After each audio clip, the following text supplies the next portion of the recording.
Thank you, President Biden, for convening this summit and for inviting Chile to participate. Democracy is not just an abstract concept in Chile. For several years, it was the goal and the dream of an entire generation, which the Chilean society accomplished through pacific and representative means over 30 years ago. In Chile, we know that democracy and freedom can be like the air. When you have it, you take it for granted. But when you don't have it, you missed it, and you realize how important it is and how hard it can be to regain it.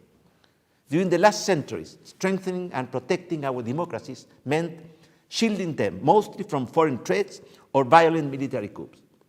The last decades, however, have shown us that today the most recurrent threats to democracy come from within.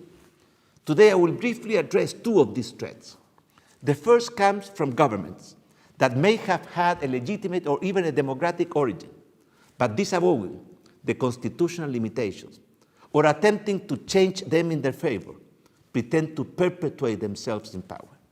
This is particularly true in Latin America, where we have sadly witnessed the rise of regimes that began by implementing measures that eternalized them in power, and then moved to co-opt the organs that should work as a counterweight on their prerogatives, and inevitably end violating even the most basic liberties and human rights of their citizens that dare to oppose their views.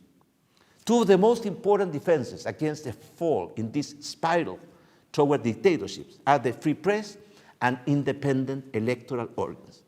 That's why keeping their autonomy, their independence, but also their prestige is key to preventing and confronting any totalitarian aspiration.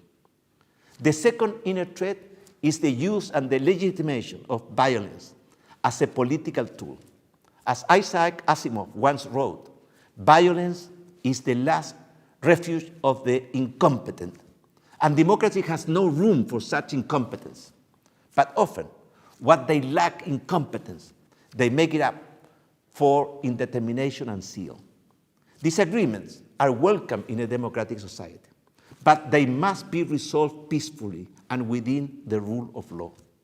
At its core, all of our democratic institutions are legitimate dispute settlement mechanisms. But this mechanism can be fragile. Violence, or even the threat of violence, can interfere with the process, and we must remain vigilant of those who have more love for power than for democracy. For they will not hesitate to employ or justify the violence if it serves their goals. That is why today it is more important than ever, not only that we abstain from justifying political violence, but also that we, at our national levels, but also at the international one, stand ready and willing to denounce and condemn those who excuse or use violence as a means to impose their idea over the rest of society.